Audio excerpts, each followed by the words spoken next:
আসসালামু আলাইকুম from my desk to your screen. আপনাকে স্বাগতম দ্য লিগ্যাল ডিকোড, যেখানে আইনের জটিল বিষয়গুলো সহজভাবে ব্যাখ্যা করা হয় যেন আপনি বুঝতে পারেন, জানতে পারেন। খুব গুরুত্বপূর্ণ বিষয় নিয়ে কথা বলব।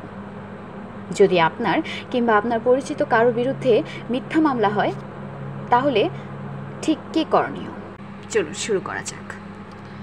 প্রথমেই যে বিষয়টি জানতে হবে সেটি হচ্ছে মামলাটা থানায় হয়েছে নাকি আদালতে।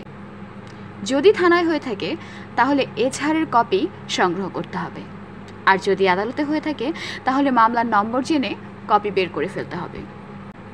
প্রথমত, আপনি একা একা কিছুই বুঝবেন না, যেহেতু এটি একটি আইনি বিষয়, তাই একজন আইনজীবীর সাহায্য নেওয়াটা খুবই প্রয়োজন। তিনি আপনাকে কাগজপত্র বুঝতে সাহায্য করবেন এবং পরবর্তী স্টেপগুলো কী হবে সেটি জানিয়ে দেবেন।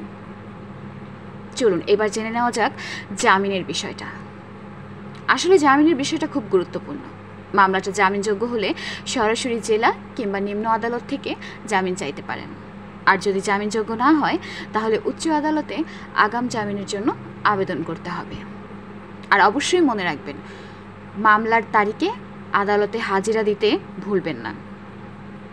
আদালতে হাজিরা না দিলে আপনার জামিন বাতিল হয়ে যেতে পারে। এখন প্রশ্ন আসে, যদি মিথ্যা মামলা হয় তাহলে কিভাবে লড়ব?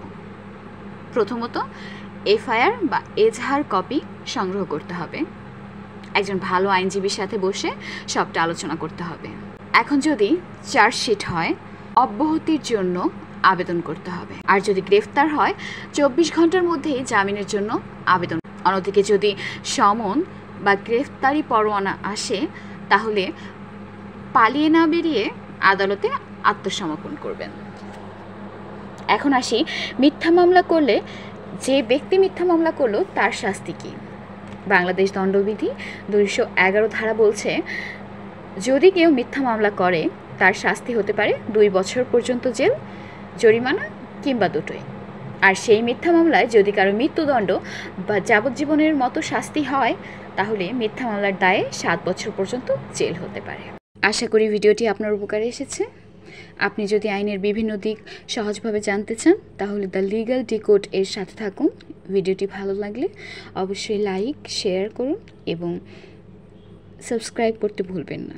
মনে রাখবেন, আইন জানাটা আপনার অধিকার, আর দ্য লিগ্যাল ডিকোড আছে সবসময় আপনার পাশে। দেখা হবে পরের কোনো একটি ভিডিওতে নতুন টপিক নিয়ে। From my desk to your screen. আইনকে জানুন, নিজে সতর্ক থাকুন এবং অন্যকে সতর্ক রাখুন। ভালো থাকবেন। আসসালামু আলাইকুম।